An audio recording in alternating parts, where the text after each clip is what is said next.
خوشی کے موقع پر میں آپ تک خوشی کی ایک خبر بھی پہنچانا چاہتا ہوں کہ پاکستان کی سمندری حدود 200 نوٹیکل میل سے بڑھ کر 350 نوٹیکل میل ہو گئی ہیں، جس کی منظوری اقوام متحدہ کے کمیشن نے باضابطہ طور پر دے دی ہے۔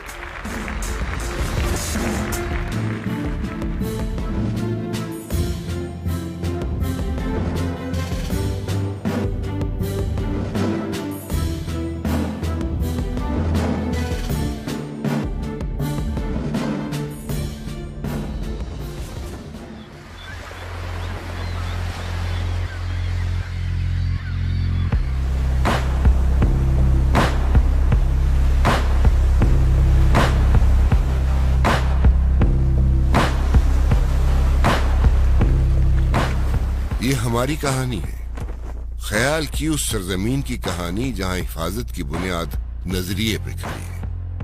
اس کی نیلگوں سرحد کا تعین آسان نہیں ہے، اس کا تعین ایک اصول کرتا ہے، اور اس کے لیے صرف ہمسایہ ممالک ہی نہیں، دنیا کے تمام ممالک کا عمل دخل ہوتا ہے۔ پانی کی یہ حد بندیاں زمین سے یوں بھی مختلف ہوا کرتی ہیں کہ یہ نظر نہیں آتی لیکن موجود ہوتی ہیں۔ ہم ان پانیوں میں زندگی گزارتے ہیں جو ہمیں اپنے لہو سے بھی عزیز ہے۔ یہ سمندر جس کی تہہ میں زندگی بھی ہے اور وسائل بھی ہے، یہاں فطرت بھی سانس لیتی ہے، آبی حیات بھی ہے، اور معیشت کو زندگی بخشتی معدنیات بھی ہے۔ سمندروں کی اہمیت کے پیش نظر 1982 میں اقوام متحدہ کے تحت بین الاقوامی سمندری قانون بنایا گیا، اور اس قانون کے تحت ہر وہ ملک جہاں سمندر ہے 12 نوٹیکل مائل کا علاقہ ٹیریٹوریل سی ہے۔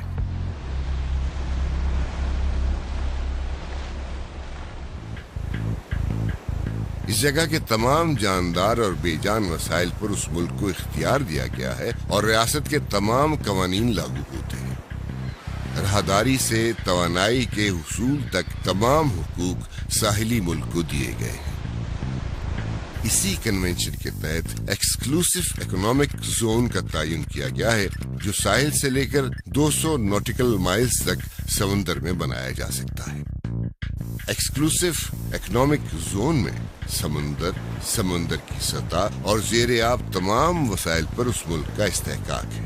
پاکستان کی ساحلی پٹی تقریباً 1000 کلومیٹر طویل ہے، جو سرکریک سے جیونی تک پھیلی ہے۔ اسی تناسب سے پاکستان نے ایکسکلوسیو اکنامک زون 200 نوٹیکل مائل تک قائم کیا، جو کہ تقریباً 2,40,000 مربع کلومیٹر پر پھیلا ہے۔ کانٹیننٹل شیلف ساحلی ملک کی زمین کا سمندر میں قدرتی بڑھاؤ ہے۔ اگر ساحلی ملک سائنسی تحقیق کے ذریعے یہ ثابت کر سکے کہ سمندر کے اندر اس کا کانٹیننٹل شیلف 200 نوٹیکل مائل سے آگے تک جاتا ہے، تو اس کی حدود 350 نوٹیکل مائل تک کی جا سکتی ہے۔ پاکستان کے لیے کانٹیننٹل شیلف کے بڑھاؤ کا امکان موجود تھا، کیونکہ کروڑوں سالوں سے پاکستان کے دریاؤں کے ذریعے بہنے والی مٹی اور معدنیات کی وجہ سے ہمارا کانٹیننٹل شیلف 200 نوٹیکل مائل سے کہیں زیادہ آگے جاتا ہے۔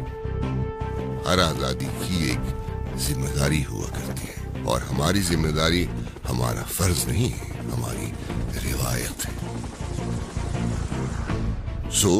جن کے ذمے آج ان پانیوں پہ پہرا تھا، وہ کل کا بھی سوچ رہے تھے اور ملک کے وسائل میں اضافے کے امکانات دیکھ رہے تھے۔ یہ سفر پاکستان نیوی نے شروع کیا 1995 میں، اور نیشنل انسٹیٹیوٹ آف اوشنوگرافی اور وزارت سائنس اور ٹیکنالوجی کے ساتھ مل کر بھرپور کردار ادا کرتے ہوئے اس پورے سفر کو کامیابی کے ساتھ 20 سال میں طے کیا۔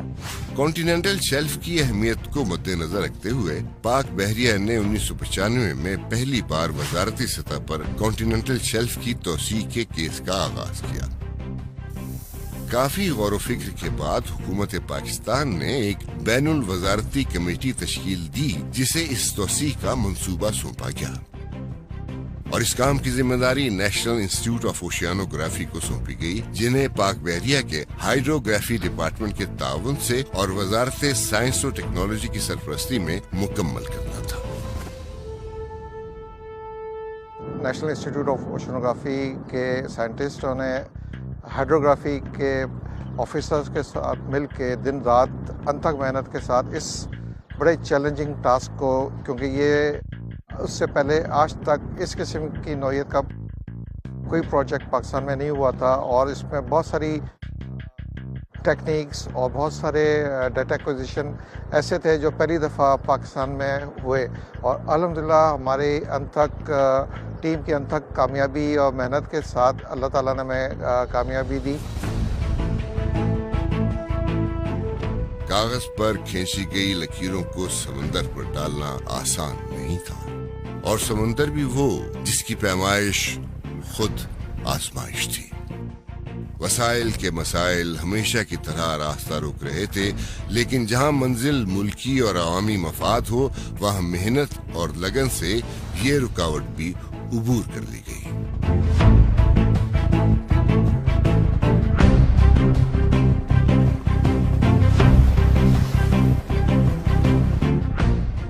توسیع کا یہ مرحلہ 3 مرحلوں میں مکمل ہوا۔ پہلے مرحلے میں ڈیسک ٹاپ اسٹڈی مکمل کی گئی،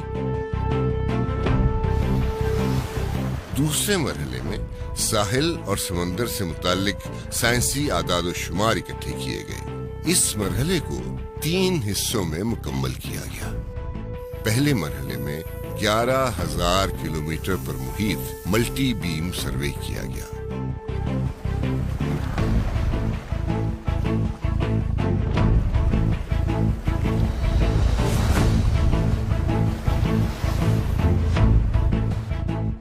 دوسرے حصے میں 4,000 کلومیٹر پر محیط سیسمک سروے کیا گیا اور انتہائی پیچیدہ طریقے سے اعداد و شمار اکٹھے کیے گئے۔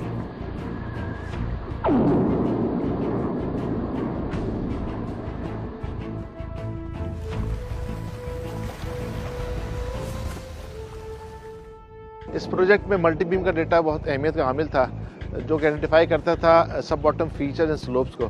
اس کے لیے ہم نے آف شور میں تقریباً 11,000 کلومیٹر کا ایریا سروے کیا، جو کہ انڈس، فین اور مریریس کے ایریا کا تھا۔ جو مین مقصد تھا کہ جو کنٹینیوٹی شو کیا جائے لینڈ سے سی سرفیس تک کی جو ہمارے ایریا ہے، اس کے لیے ہم نے ڈیڈیکیٹڈ سافٹ ویئر یوز کیے، اور جو ریکوائرمنٹ تھی یونائیٹڈ نیشن لا کمیشن کی، اس کو فلفل کیا ہم نے۔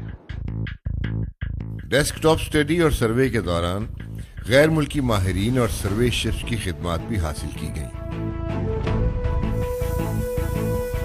تیسرے حصے میں پاک بحریہ کے ہائیڈروگرافک ڈپارٹمنٹ نے جیو ڈیٹک سروے کر کے ساحل کی حدود کا اثر نو تعین کیا۔ اس بیس لائن کی ماڈرن سٹینڈرڈز کے مطابق سروے اقوام متحدہ کی ایک اہم ریکوائرمنٹ تھی۔ اس کے لیے پاکستان نیوی ہائیڈروگرافک ڈپارٹمنٹ کو یہ ٹاسک دیا گیا کہ وہ یہ سروے کرے اور اس کا ڈیٹا پاکستان کے کلیم کے ساتھ یونائیٹڈ نیشن میں جمع کرائے۔ پاکستان نیوی ہائیڈروگرافک ڈپارٹمنٹ نے اپنے ریسورسز کے تحت اس سروے کو کنڈکٹ کیا، اور اس سلسلے میں 1,000 کلومیٹر کی ساحلی پٹی پر سفر کیا اور مختلف دشوار گزار علاقوں تک پہنچ کر یہ ڈیٹا اکٹھا کیا۔ اس ڈیٹے کو پروسیس کیا گیا اور اس کے بعد اسے اقوام متحدہ میں جمع کرایا گیا، جہاں پہ اقوام متحدہ کی کمیشن نے جانچ پڑتال کے بعد اس کو کوالٹی اور معیار کے مطابق ایکسیپٹ کیا۔ اعداد و شمار اکٹھے ہونے کے بعد تیسرے مرحلے میں ایک انتہائی جامع کیس تیار کیا گیا، جو اقوام متحدہ کے درج اصولوں کے مطابق تھا۔ کیس کی تکمیل کے دوران ہر پہلو کا بغور جائزہ لیا گیا۔ ایک معمولی سی غلطی ایک بڑا اعتراض بن کر سالوں کی محنت پہ پانی پھیر سکتی تھی۔ ایک ایک لفظ کو ناپ تول کے بعد لکھا گیا۔ یوں 30 اپریل 2009 کو حتمی کیس اقوام متحدہ کے متعلقہ کمیشن میں دائر کر دیا گیا۔ یہ چند لمحوں کا معرکہ نہیں، بلکہ طویل حکمت عملی کی جنگ تھی، جہاں ایک ملک سے مقابلہ نہیں بلکہ سب قوموں سے مطالبہ تھا۔ اقوام متحدہ کا یہ کمیشن 21 ممالک پہ مشتمل تھا، جو تمام کیسز کو حقائق کی روشنی میں پرکھ کر فیصلہ کرتا ہے۔ پاکستان کا کیس اس کمیشن کو 2013 میں پیش کیا گیا۔ یونائیٹڈ نیشن کا کمیشن برائے کانٹینر شیلف 21 ممبران پر مشتمل ہے۔ اس کمیشن کی ترتیب کچھ اس طرح سے ہے تاکہ پوری دنیا سے نمائندگی ہو سکے۔ اس کمیشن کا بنیادی مقصد یونائٹڈ نیشنز کے سمندری قوانین کے تحت سمندری حدود کا صحیح تعین کرنا ہے۔ اس کے تحت تمام ممبران سمندری حدود کے کلیمز کا بغور سائنٹیفک جائزہ لیتے ہیں اور کامیاب ہونے والے کلیمز کے لیے یونائٹڈ نیشنز کو سفارشات مرتب کرتے ہیں۔ اس طرح سے سمندری حدود کا حصول 200 ناٹیکل مائل سے بڑھ کر 350 ناٹیکل مائل تک ممکن ہو جاتا ہے۔ کیس کے جائزے کے لیے ایک 7 رکنی سب کمیشن بنایا گیا۔ پاکستان سے تکنیکی ماہرین کے ایک وفد نے اس سارے کیس کا دفاع کیا۔ یہ انہی لوگوں پر مشتمل تھا جنہوں نے یہ کیس تیار کیا تھا۔ سب کمیشن اور پاکستانی وفد کے درمیان تقریباً 1 سال تک مختلف اجلاس ہوتے رہے۔ ہر بار نئے سوال اٹھائے جاتے رہے اور ہر بار ان کے تسلی بخش جواب دیے جاتے رہے۔ کانٹیننٹل شیلف کا کام ایک امکان کے تحت شروع کیا گیا تھا۔ جو کام بڑھتا گیا ہمارے لیے وہ ایک یقین بنتا گیا۔ UN کمیشن میں جب ہمارا کیس ریویو کے لیے پیش ہوا تو ہم بہت اعتماد کے ساتھ وہاں گئے اور ان کے سوالات کا سامنا کیا۔ ہر سوال کے لیے ہمیں بہت تفصیلی تحقیق اور مقالے لکھنے پڑے اور ہم نے کمیشن کو کامیابی کے ساتھ سیٹسفائی کیا۔ اس طرح سے ہم 1 سال کے قلیل عرصے میں ان کے تمام سوالات کا تسلی بخش جواب دینے میں کامیاب ہوئے اور کمیشن نے متفقہ طور پر ہمارا کیس اپروو کر دیا۔ اس پورے عمل میں ہمیں حکومت پاکستان کی بھرپور مدد اور تعاون حاصل رہا اور کہیں بھی وسائل کی کمی ہمارے لیے آڑے نہیں آئی۔ یہ بات زور کی نہیں دلیل کی تھی اور دلیل میں وزن صرف علم سے پیدا ہونا تھا۔ اس بار محاذ قانون قاعدے کی میز تھی اور تیاری نہایت اعلیٰ۔ سب کمیشن کے جائزے کا یہ عمل 21 نومبر کو مکمل ہوا۔ اس پورے عمل کے دوران وزارت خارجہ اور اقوام متحدہ میں تعینات پاکستانی مشن کا مکمل تعاون اور سفارتی مدد حاصل رہی۔ 10 مارچ 2015 کو پاکستانی وفد نے اقوام متحدہ میں مجوزہ منصوبہ حتمی طور پر کمیشن کو پیش کیا۔ پاکستان کے تکنیکی ماہرین نے ایک بار پھر بین الاقوامی سطح پر اپنی قابلیت کا لوہا بنوایا۔ فیصلہ ہوا تو جیت انہی کی تھی جو اپنے لوگوں کی امیدوں کا مرکز ہے۔ 13 مارچ 2015 کو بالآخر اس توسیع کی باقاعدہ منظوری دے دی گئی اور 19 مارچ کو اس کا باضابطہ اعلان ہوا۔ Pakistan's delegation in New York to defend the submission was thoroughly professional in its interaction with the Commission, speedily resolving any questions that arose. Pakistan can be proud of the competence of its representatives from surveys to submission, and it augurs well for the future development of Pakistan's continental shelf. Pakistan کے دائرہ اختیار میں نیا علاقہ جو کہ 50,000 مربع kilometre سے زیادہ ہے کے وسائل شامل ہوئے، جہاں معدنیات کے اتنے ذخائر ہیں جن کا اندازہ لگانا ممکن نہیں۔ سالوں کی محنت کے بعد پاکستان کی سمندری حدود اب 350 نوٹیکل مائل تک ہے، جو کہ 2,90,000 مربع کلومیٹر کا احاطہ کرتی ہے، اور پاکستان اس خطے میں یہ توسیع حاصل کرنے والا پہلا ملک ہے۔ اس توسیع کے دوران حاصل ہونے والے اعداد و شمار سے زیر آب سمندری تحقیق کے نئے راستے کھلے ہیں اور نئے سوالات ابھرے ہیں۔ یہ ایک تاریخی واقعہ ہے قومی سطح کے اوپر، اور اس سے ملک کی سمندری وسائل جو ہیں ان میں بے پناہ اضافہ ہوا ہے، اور آئندہ انشاءاللہ ان وسائل کو استعمال کرنے کی جو منصوبے ہیں وہ بنا لیے گئے ہیں، اور وقت کے ساتھ ساتھ انشاءاللہ اس سے قومی معیشت میں اضافہ ہوگا۔ اس کے ساتھ ساتھ پاکستان نیوی کی ذمہ داری میں بھی اضافہ ہوا ہے، کیونکہ یہ جو ایریا سمندر میں 50,000 اسکوائر کلومیٹر کے قریب مزید ملا ہے، اس کی حفاظت کی ذمہ داری بھی نیوی کے اوپر ہے، اور ہم نے اس کے لیے مناسب منصوبہ بندی کر لی ہے، اور آئندہ ان وسائل کی دریافت کے لیے بھی اپنا بھرپور کردار ادا کرے گی۔ ہمارے ساحل اپنے وجود میں ہمارے مستقبل کے نئے سورج چھپائے بیٹھے۔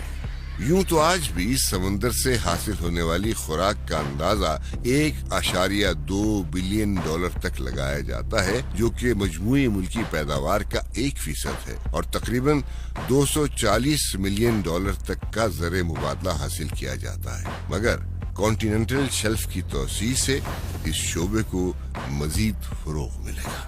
بحیرہ عرب کے زیر زمین وسائل کے ابتدائی اندازے بھی اس بات کا اشارہ دیتے ہیں کہ یہاں تقریباً 24 بلین ڈالر تک کے معدنی ذخائر موجود ہیں۔ زیر زمین پائی جانے والی معدنیات میں polymetallic nodules, phosphate, manganese, copper, cobalt, nickel اور تقریباً 500 ملین بیرل تیل کی دریافت کا امکان ہے۔ اس کے علاوہ تقریباً 20,000 مربع کلومیٹر کے علاقے میں گیس ہائیڈریٹ کے وسیع ذخائر بھی موجود ہیں۔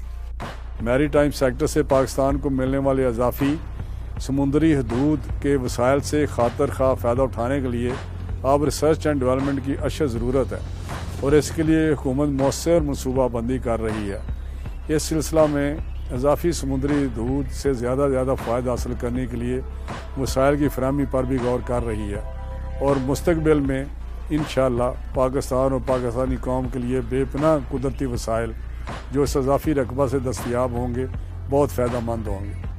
ضرورت اس امر کی ہے کہ شیلف کی توسیع سے حاصل ہونے والے فوائد کی جامع منصوبہ بندی کی جائے۔ اس مقصد کے لیے نئے سروے شپ کا حصول، نئے GIS میپس کی اشاعت اور ہمسایہ ممالک کے ساتھ نئی آبی حد بندیوں کا تعین بہت ضروری ہے۔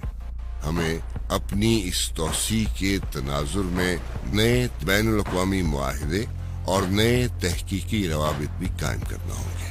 اس کامیابی کے ہمہ جہت اثرات صرف اس وقت ممکن ہوں گے جب سمندری تحقیق بہتر ہوگی اور زیر زمین وسائل کا بہتر اندازہ لگایا جا سکے گا، کیونکہ یہ بات ذمہ داری کی ہے، اور ذمہ داری بھی ایسی کہ جس نے آنے والے کل کو بہتر بنانے میں اپنا کردار ادا کرنا ہے، جو کہ اس قوم کا ایک